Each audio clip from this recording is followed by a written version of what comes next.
we've gathered here today to talk about September 5. I Yes. guess, right? That was the idea. Why is that? Why is that? That's a good question. I guess that because we've all seen the movie, and was it nominated for the Oscars? Listen, the questions that you ask, I feel like it was not. It was not, but it was in contention at some point. Oh no, I'm wrong. It was Best Original Screenplay nominee. hmm Okay. And I guess it also makes sense that we're talking about this movie because the director, I think his name is Tim Fehlbaum, is a Swiss director, and for the people who don't know, we're all based in We are Switzerland. Swiss. Yeah. I mean, he is from Basel, like one of the northern cantons, provinces, but he studied in Munich, I think. So he's sort of, yeah, also like in between countries, if you will, huh? Yeah. You could also call him a traitor. No. Yes, Just that is true. kidding. No, but the film itself is also an American-German production. Yeah, I mean, anyway, so the film is set in during the 1972 Olympic Games in Munich and follows a broadcasting crew of ABC Sports. Obviously, they were there to cover the games, but we all know what happened at the 1972 Olympics in Munich. And Actually, that might not be that common knowledge. Maybe you really? should. I Okay. don't know. I mean, Well, I will anyway. So, a Palestinian organization, Black September, attacked the Israeli team on campus of the Olympic Games and took them hostage. The demand was that a certain amount of Palestinian prisoners is released, and that, of course, then changed the whole game for ABC Sports that were on site. So the broadcasting team then made the decision to pivot from covering the sports to covering the hostage situation, which of course them being specifically sports team, like a sports broadcasting team, is a very different situation to be in. I mean, it's anyway not a common and very comfortable situation to be in.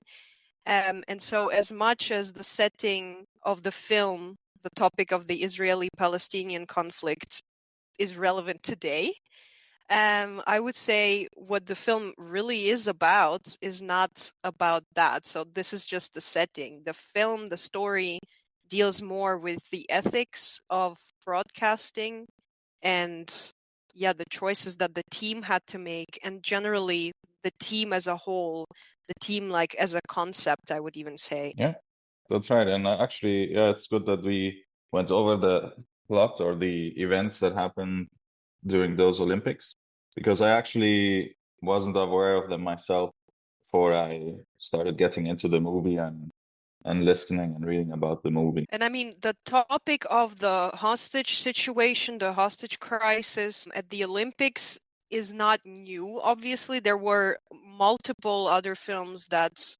covered that. There was, well, at least that the one that I can think of now, of course, it doesn't cover the situation in itself, more the aftermath, but Steven Spielberg, I think, film with Daniel Craig and Dario, you might have to help me here. yeah. Is that the one where they then chasing down the guys and like Yes, the they were Mossad movie, right? exactly where the Mossad and the Israeli Secret Service, I guess, had to track down the people that organized the attack. So the cast is Eric Bana, Daniel Craig.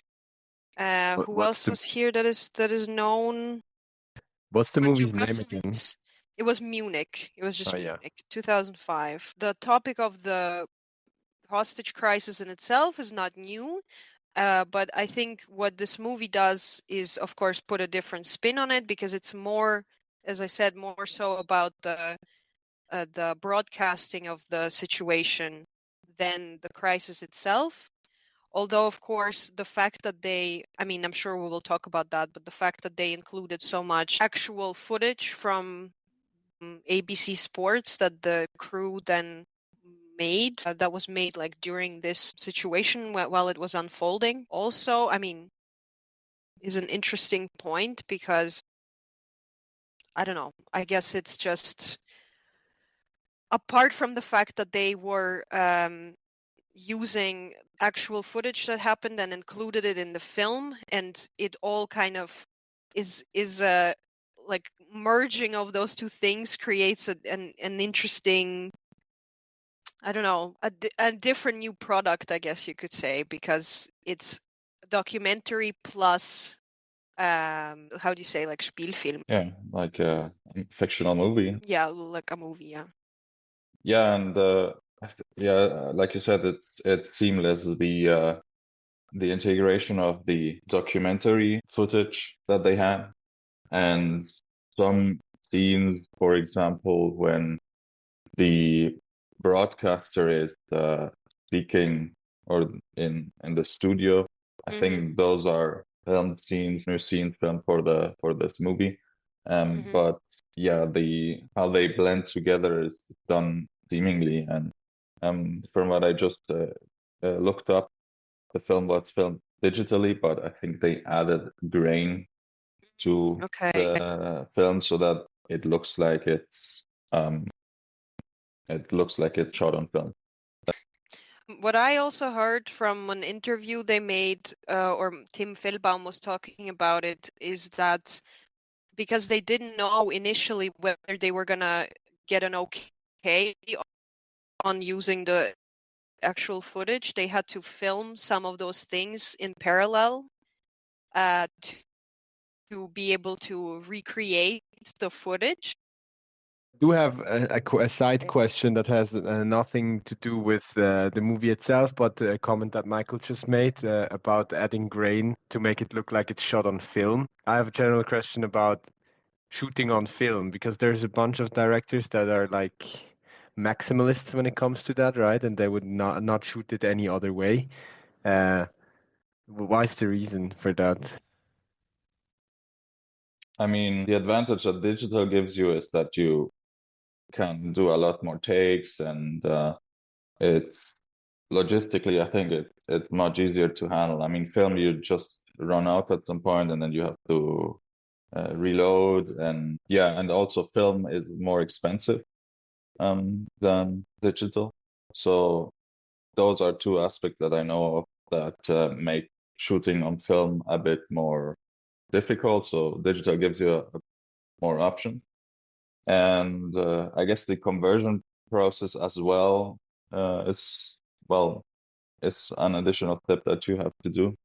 I mean, converting from film to digital. But a lot of filmmakers do like to shoot on film because it has this, yeah, quality, like lively quality, or yeah, that a lot of filmmakers really appreciate. The grain, right? The grain is exactly.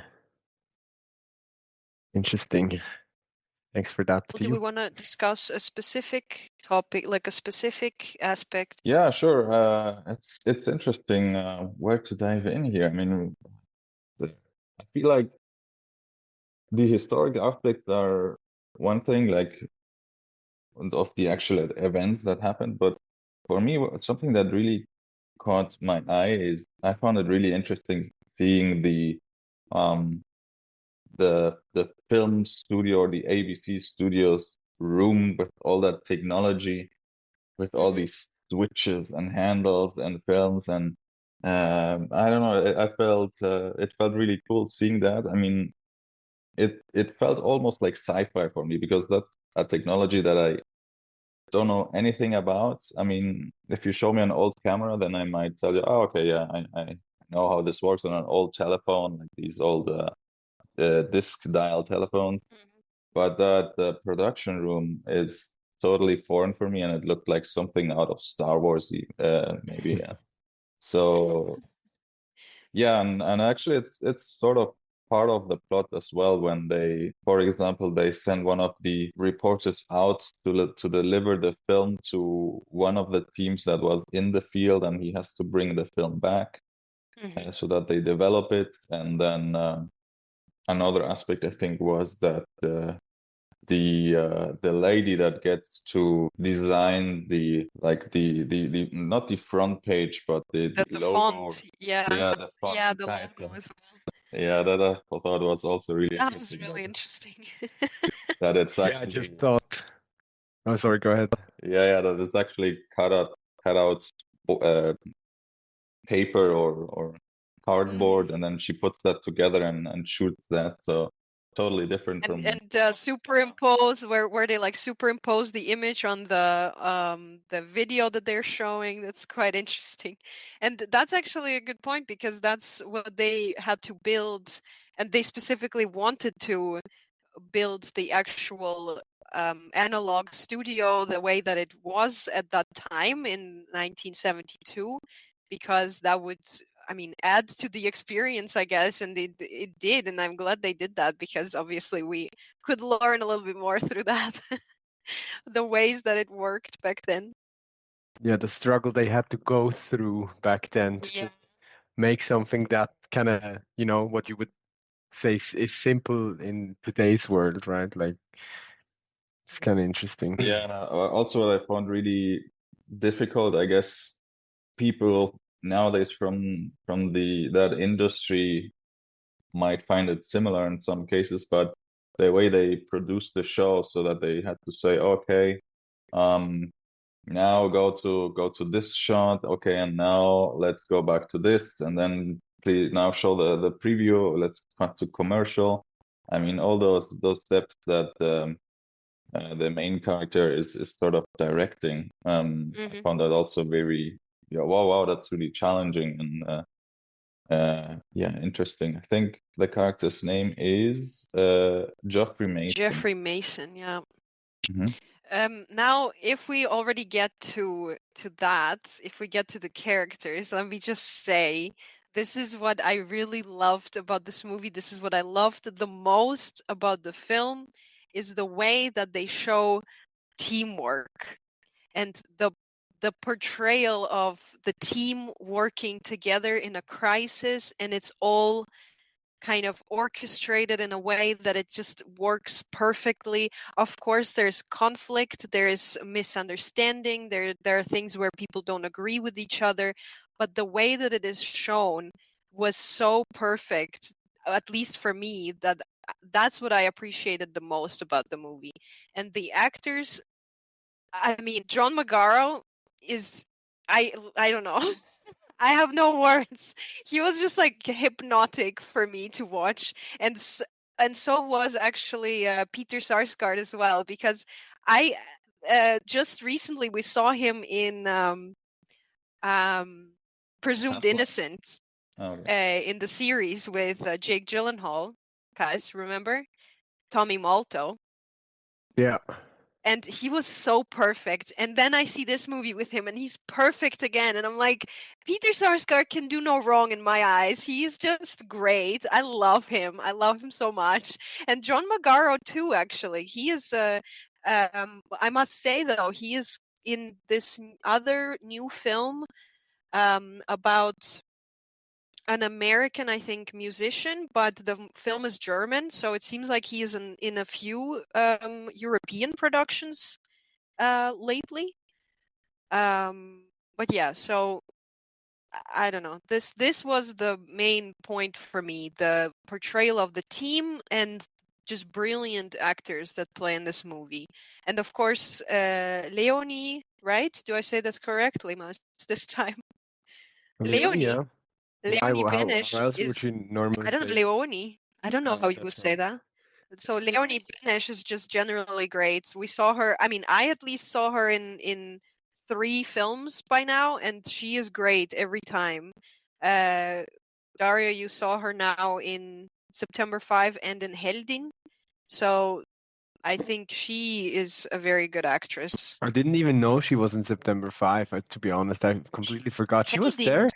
Yeah, she is the German girl that works at the Oh, studio. yeah. I guess the translator interpreter. Right, yeah. I totally forgot, or I See?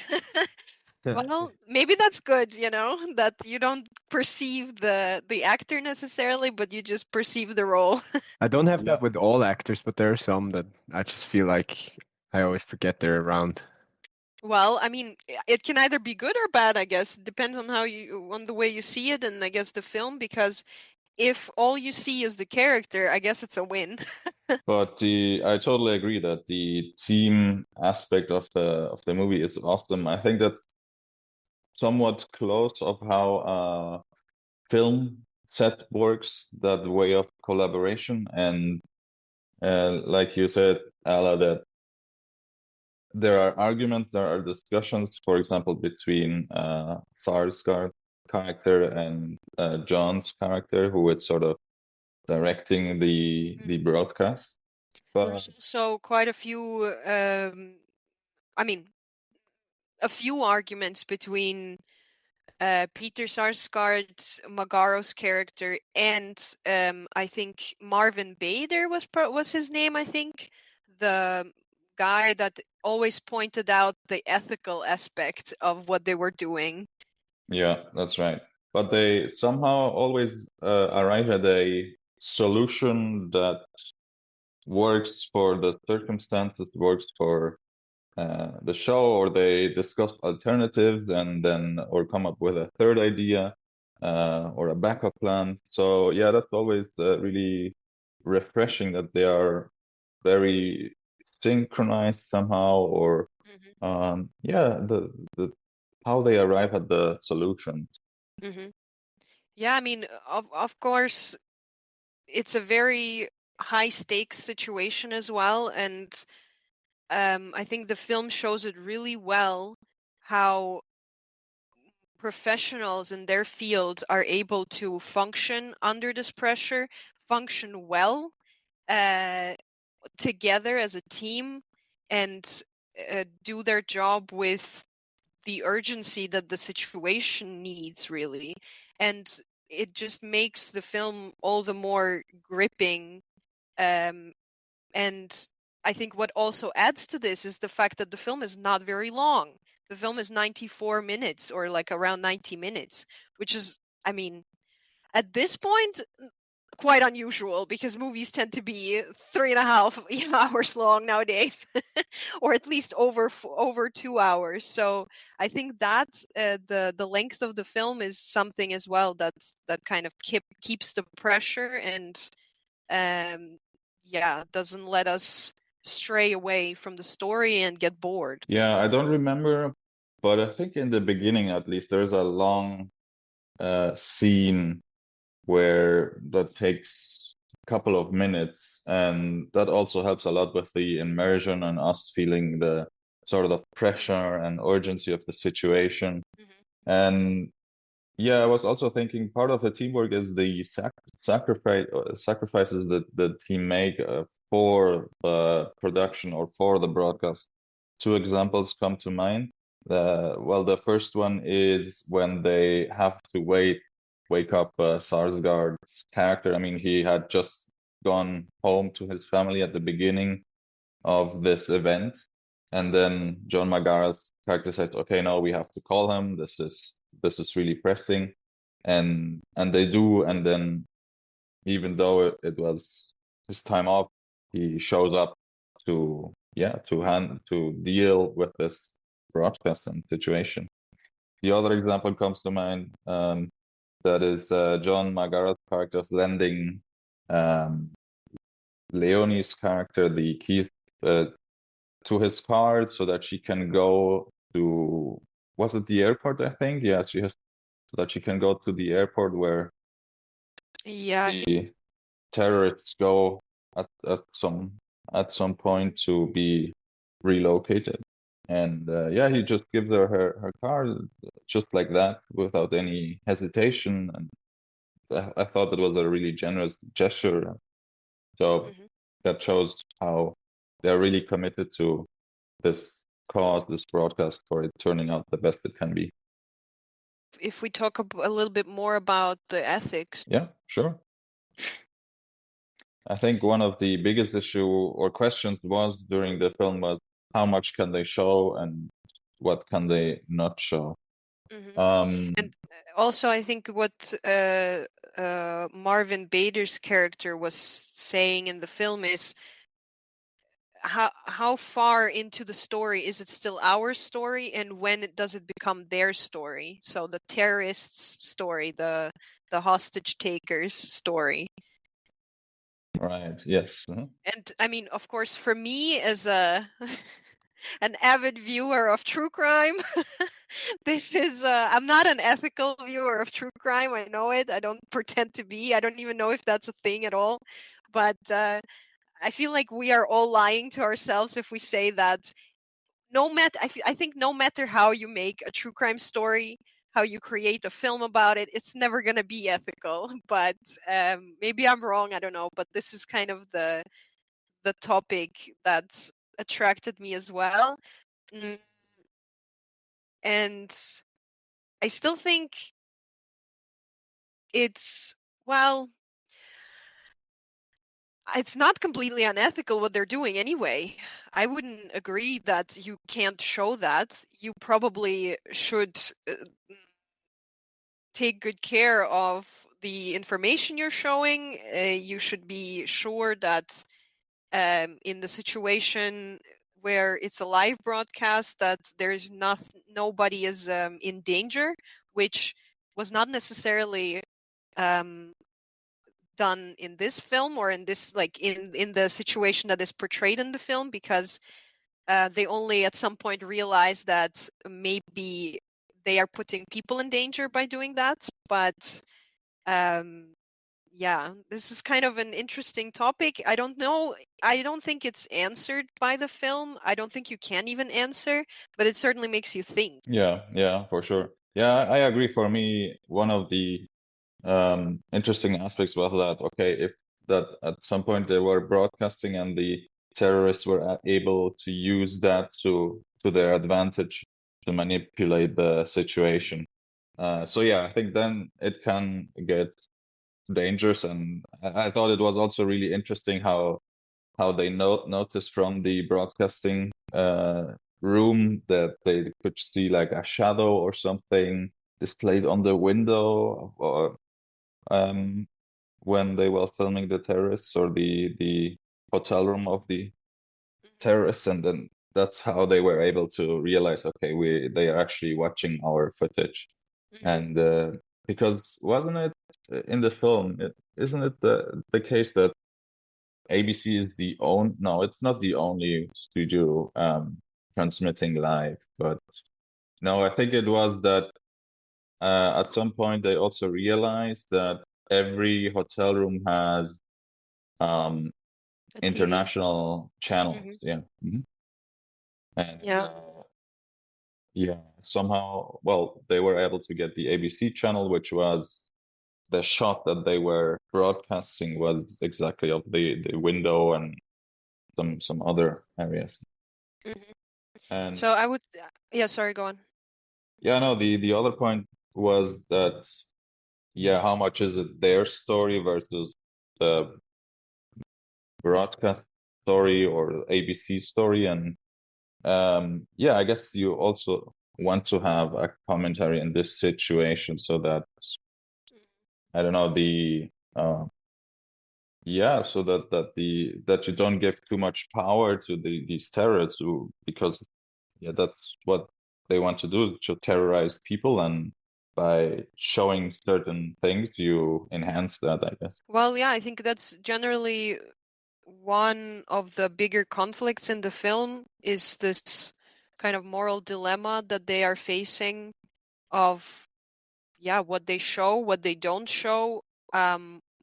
If the conflict escalates, do they still show it? How ethical is it to show violence in live TV? Because obviously, if it's live, you don't know what's going to happen in the next moment, and the situation is so high stakes that really anything could happen. And they know that some people were already killed, I think, at this point. And of course, there is also a scene, I think at least one scene where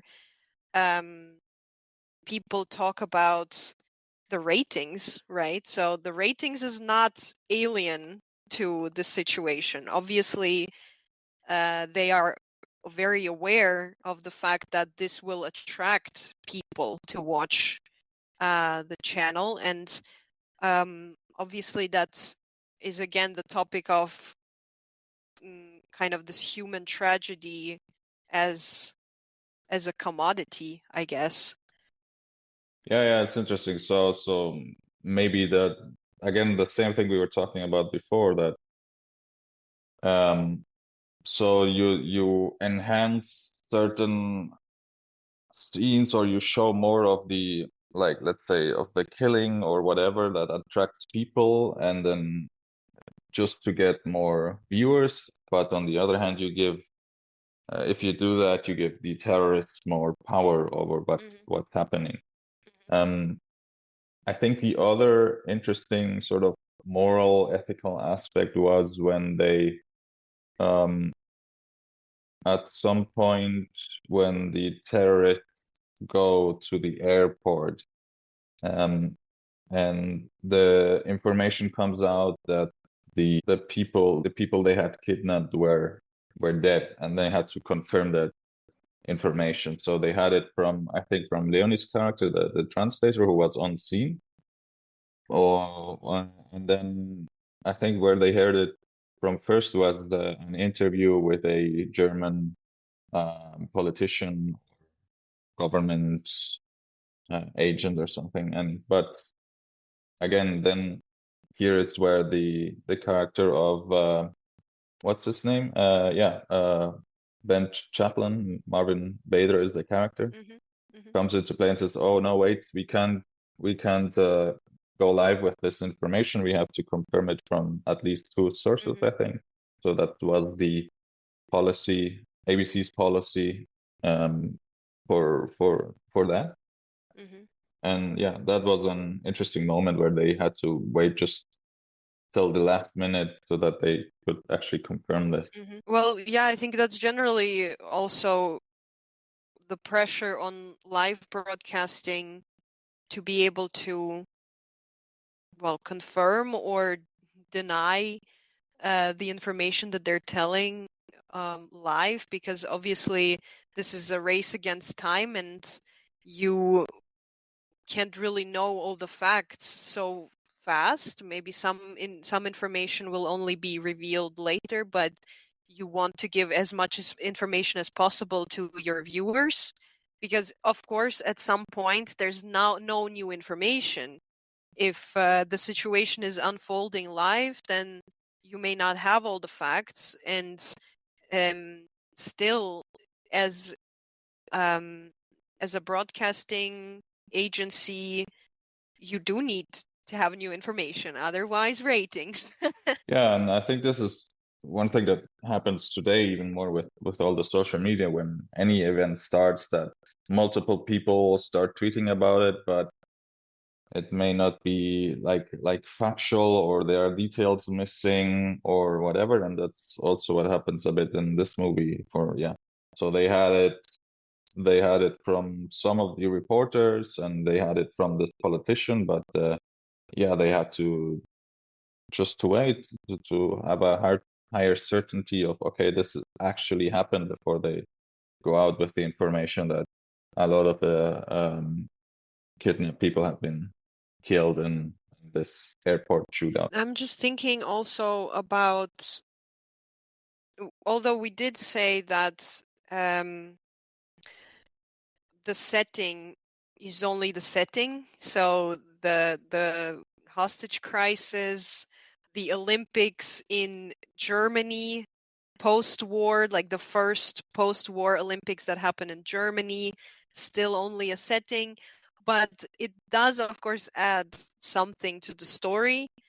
Of course, the fact that it's a Palestine-Israel conflict again is probably also what attracts people to watch the film now, maybe in a way mistakenly thinking that it will have some kind of or give people an epiphany or some kind of a resolution for something, which it of course does not, because that was also not the goal of the film, I guess. But also there are quite a few situations where they maybe not so much manipulate, but definitely decide how to show the story in a certain way to invoke maybe certain emotions.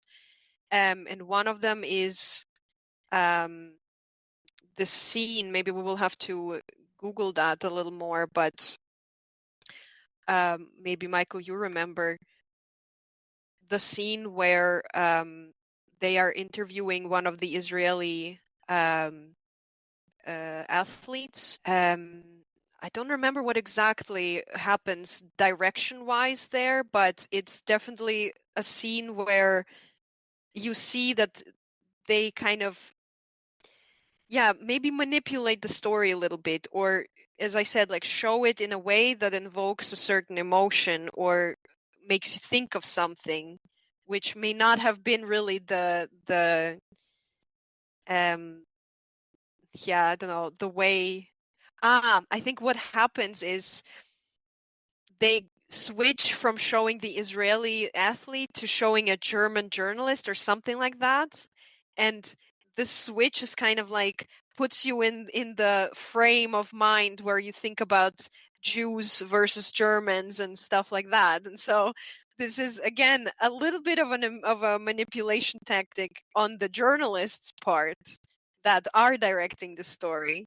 And then another one is, I think, where they are interviewing one of the German officials that was on site or somehow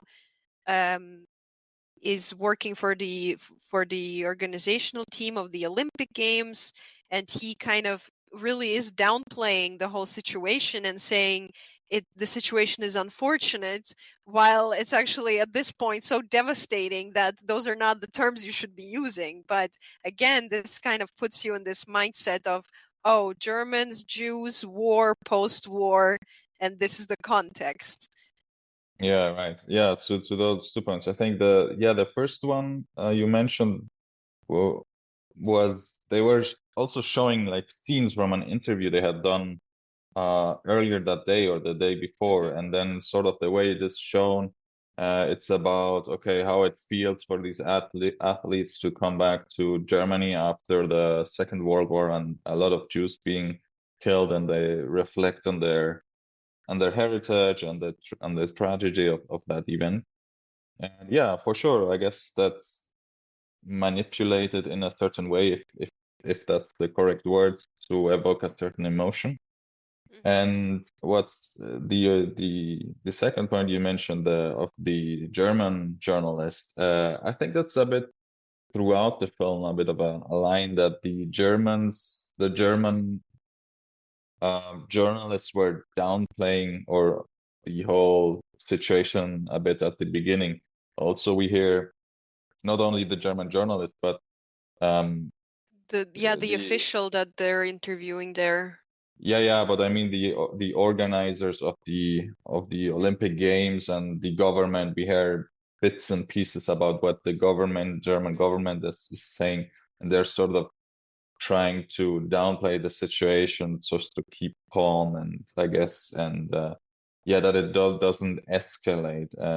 I think one of the aspects that the Germans were worried about, that everyone thinks, okay, this is going back to World War II, and they didn't want to have those associations again with the Nazis. So that's why they try to downplay a lot of, or what the events happening that day. Yeah, well, of course, for Germany itself, it was not a good situation to be in, because the first Olympics that are happening on German soil again are the site of such a horrible situation. Of course, for them to find themselves in that again, I'm sure they were also very stressed. In a way, I guess you can understand it a little bit, that maybe they were also hoping that it's not going to escalate, hoping against hope, I guess.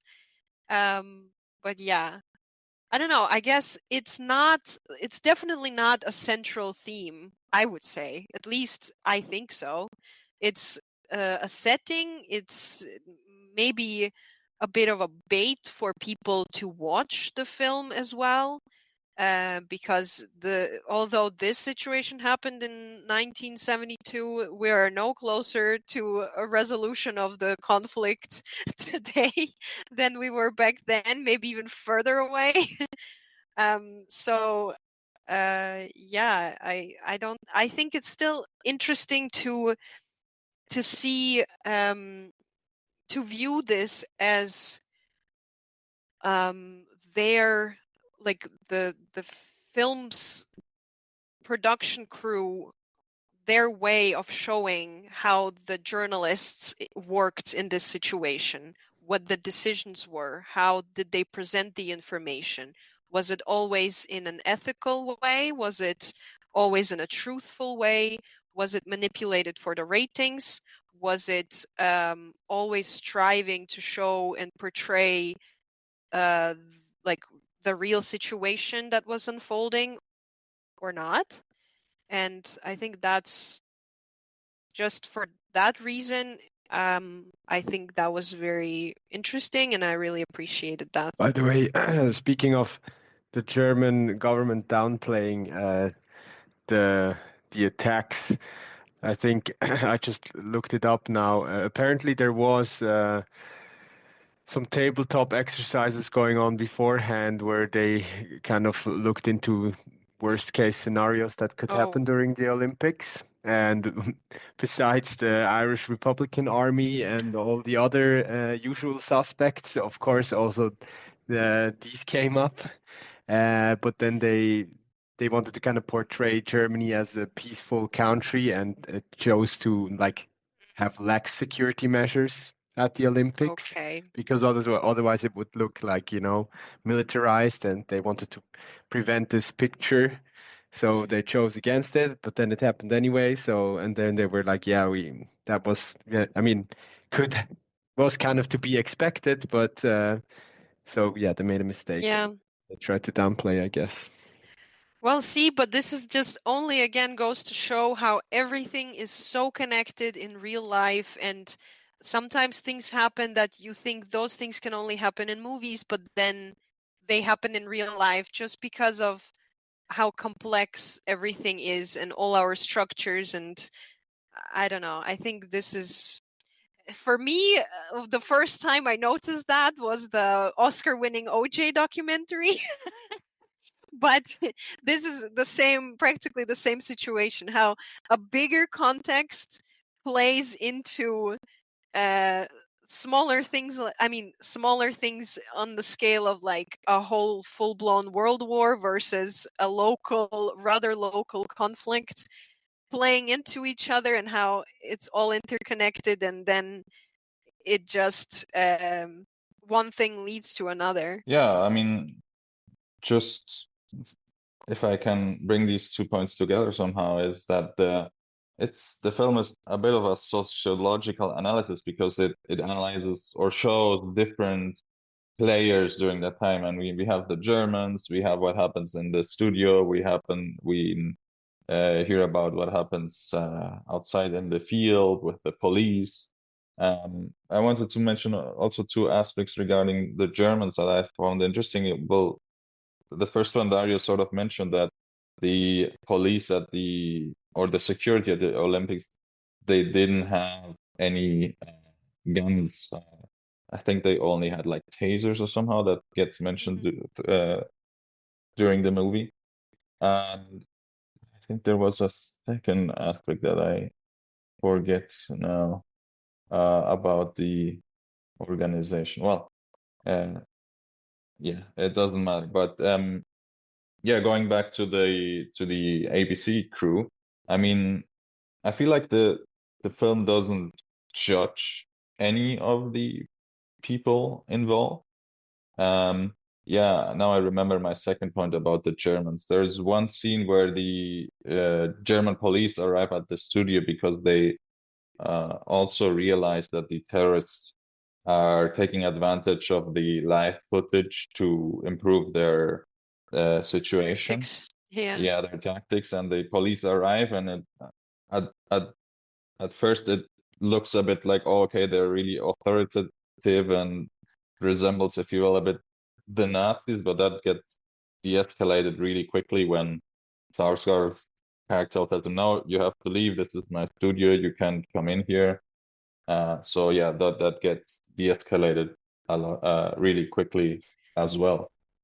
So yeah, I think because the movie is shown well from an American perspective, if you will, but I feel like if it doesn't judge any of the players involved and it raises more questions about the situation and like we talked about that, it's about their decision process of how they deal with it.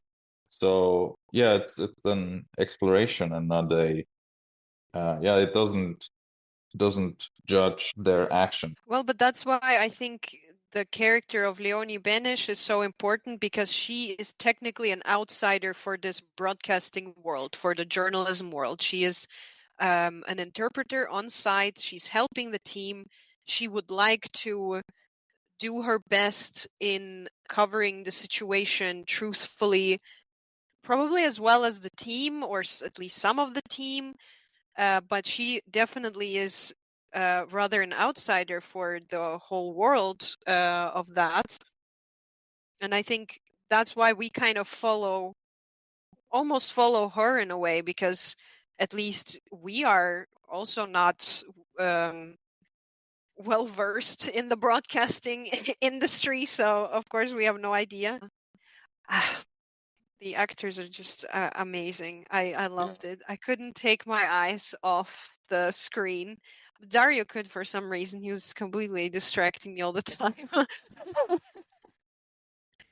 Did I have Yeah, no in memory the of end, this? we're like, okay, done. I'm like, there's still some movie left. Can you please shut up? Yeah, No, I got like maybe really wasn't so immersed. immersed into it. Yeah, I was. Talking That about doesn't really happen. Oh, sorry. there are two things is that one thing that I really felt was the heat. I think they mentioned Mm. at some point that the AC is not working, and I just can't imagine that really tiny studio with all that equipment, and I don't know if we see people. Were you in Argentina while you were watching it? No, I was here. That's why I could feel the heat. No. But I don't know if they show people smoking. I think they do, but I can just imagine the Probably. heat from the equipment and the people smoking inside, and wow, that must be like excruciating. Yeah. But I mean, generally, the atmosphere of the film, you can definitely feel the tension, because also the room is quite small, so it's always almost giving you like a claustrophobic feeling, because the whole team practically, I don't know, quite a few people are in the same room with no AC, staring at 50 screens. It's almost like suffocating there. Not only is it physically probably suffocating, but also the situation and the urgency is also like weighing on people. And so I feel like that is shown quite well. Yeah, totally. Suffocating is the correct word. What else is there, like visuals wise, I guess? Well, we didn't really talk much about the documentary integration. Mm-hmm. So, or not the documentary integration, but rather the actual live footage shot on site by the real ABC Sports team that was used and integrated into the film. I don't know if that has been done before. Probably has been. I'm sure it's not super new, but I haven't seen that before. I thought that was quite interesting. For the longest time, I wasn't sure if is that real, or is that did they shoot that new? So yeah, definitely adds to the detailing, I guess, because it being actual footage that's as true to the situation as it could be, I guess. Yeah, I can't say for sure which scenes were documentary footage and which were filmed, but my guess is like the scenes from where we see the terrorists are probably documentary footage. I think at the beginning of the movie we get some aerial shots of the Olympic Village. And what else do we have? Do we get scenes from the airport? I'm not sure. No. Only from far away, right? Yeah. From far away, okay. Yeah, that could be one as well. And then the newly shot scenes, I guess, are the ones in the room and where the journalists talk, because those are actors. I think there's one actor who is on the field who portrays a journalist on the field. I think those are new scenes, and there's one journalist on the studio. I think that's also really interesting how they the interplay between the backstage studio where they give him instructions on what he can say and what he cannot say. So the choice of words there is interesting also because of this ethical or moral aspect or even legal aspects that we were talking about before. And yeah, one of the funnier scenes that were filmed is the whole gag that we talked about where one of the crew has to go to the Olympic Village to deliver the film doc, and he goes dressed as an athlete. And I think They even make him like an ID. Exactly, but Fake. I think he is shown how he goes through the security at the Olympic Village, and at some point, and you can see him on the broadcast where he goes through the security, and I think that's one of the scenes that were filmed for this movie. But I think that dynamic is really funny how the people in the studio sort of laugh about it as well, and they see him go through.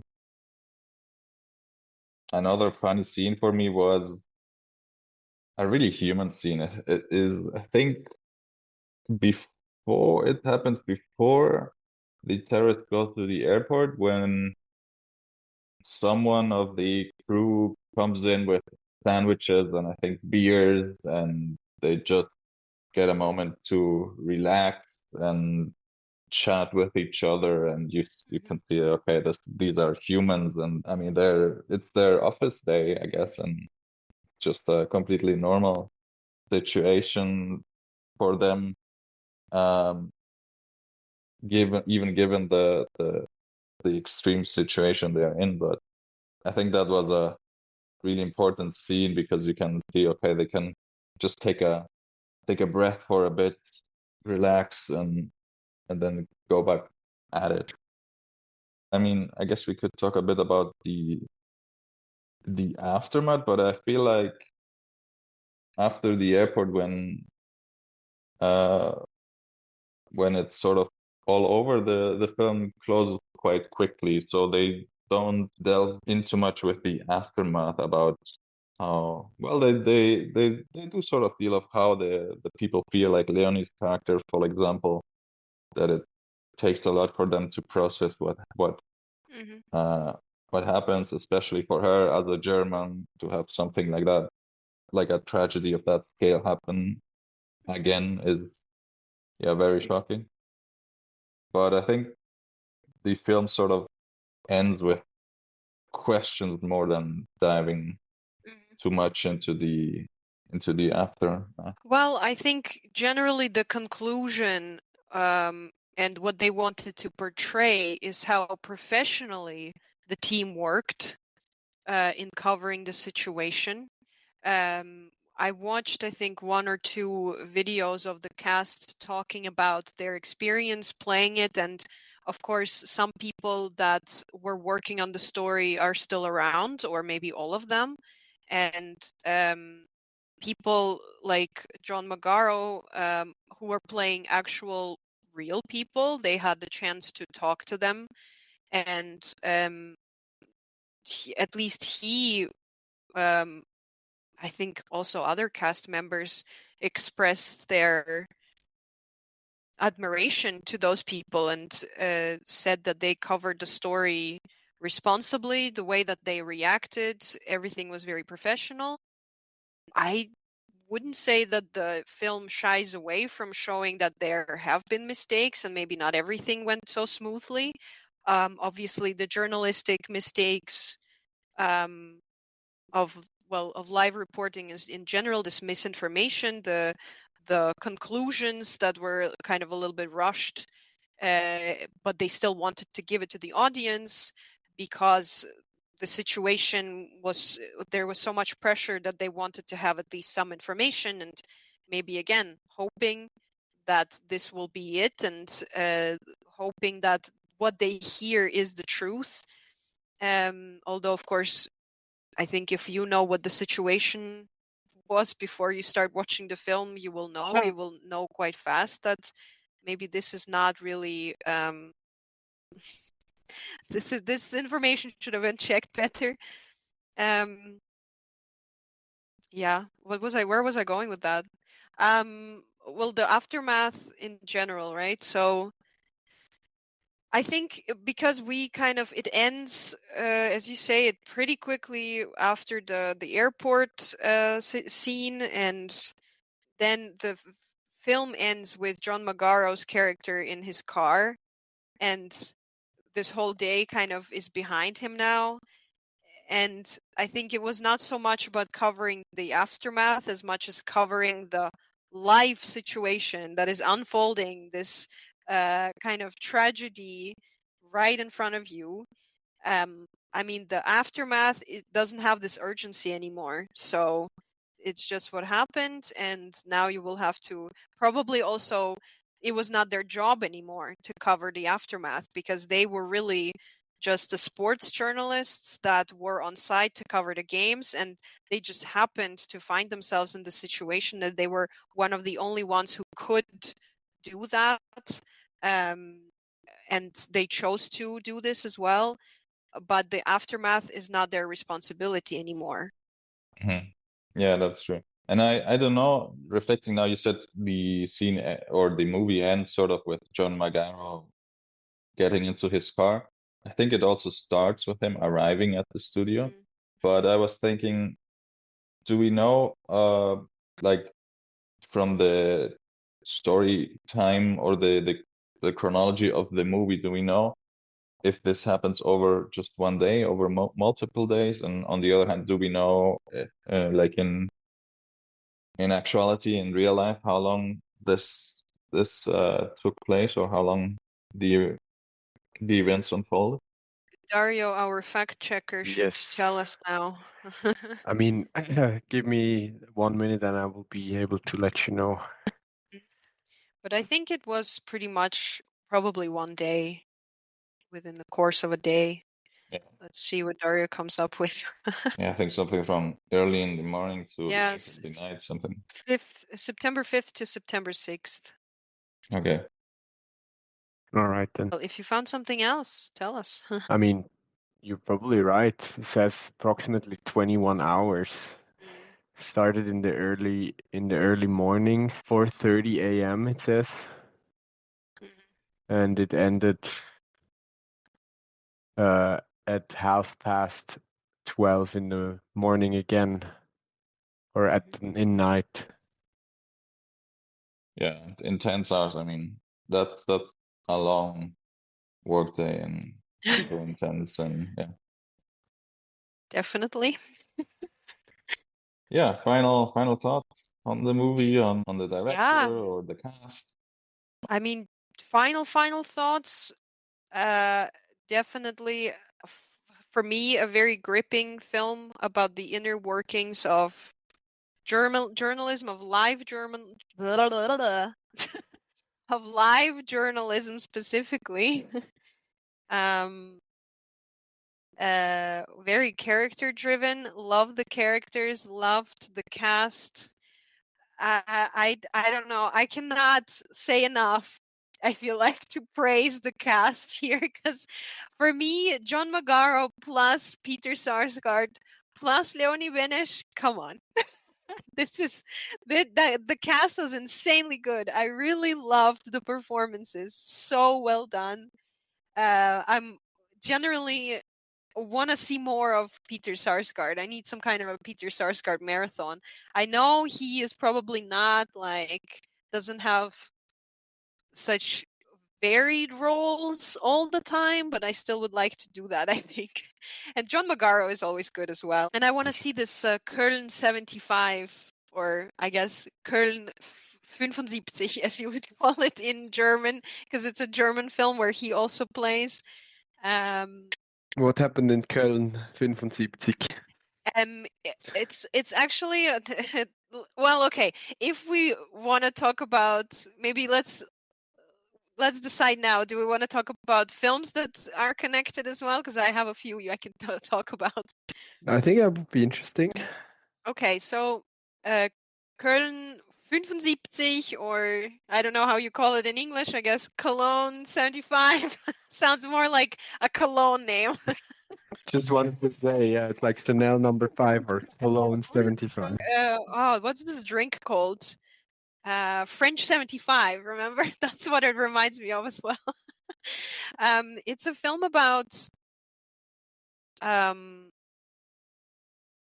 me quickly check, because I feel like maybe I'm gonna be wrong. It's a music drama.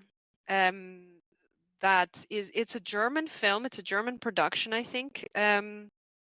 And it's talking about the main character is a young girl, a teenage girl. And the way that it is described here is teenage patron saint of the 1970s Cologne music scene, as she makes plans to organize a Keith Jarrett concert in Cologne. And Keith Jarrett is a musician. He is a pianist, a composer, and he is played by John Magaro. I want to check it out. And I have heard an interesting thing that I think after the concert that the movie talks about, this concert I believe happens in real life, and I think the day after this concert happened in real life, Keith Jarrett was in Kurtheater in Baden. So that's also an interesting aspect. And then another film I can mention in connection to that, which is not necessarily so much thematically connected as much as it is connected to the topic of ethics. It's a film that is called Red Rooms.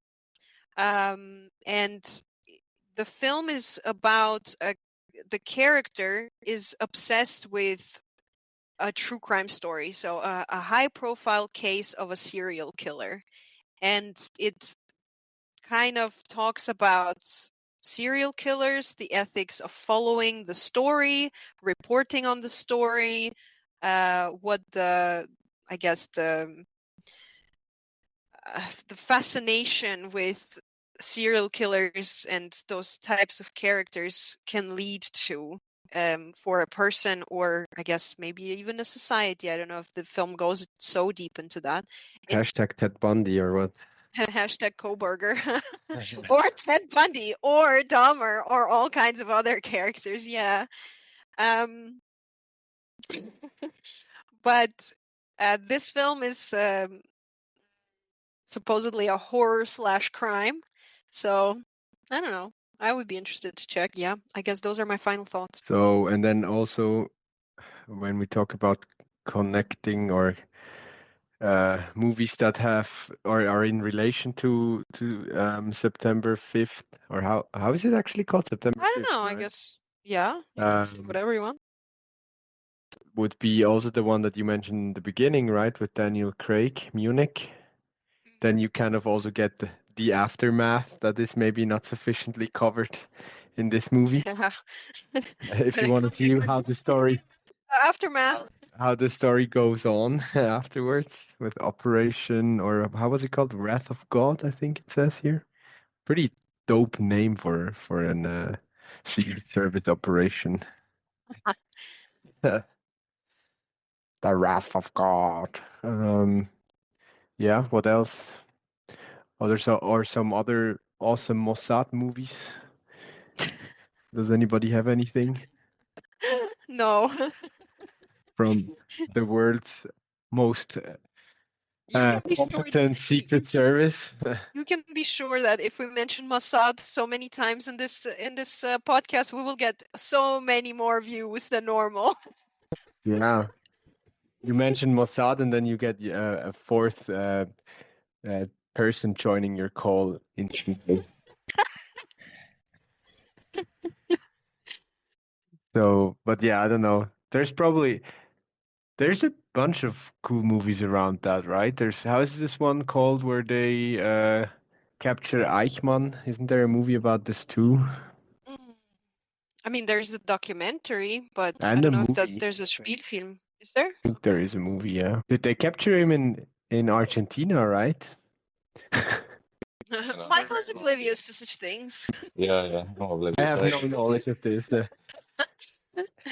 No Germans.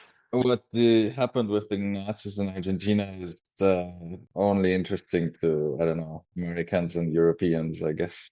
The man who captured Eichmann. There's this Operation probably Finale. I don't know. It seems like there's quite a few. I have not seen those. I've seen the documentary. I've seen neither, but I would be interested.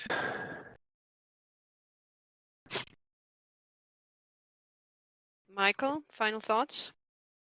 Final thoughts. Yeah, I guess really what I take away is the atmosphere, the struggle that these journalists had, and how professional they were, and try to keep it with their decision making, and yeah, and also the sort of what I said, the sociological analysis, if you will, that the main story is about these journalists, but we also here have bits and pieces about what the Germans think, and we have Leonie's character who also brings that perspective a bit from a more human side, if you will.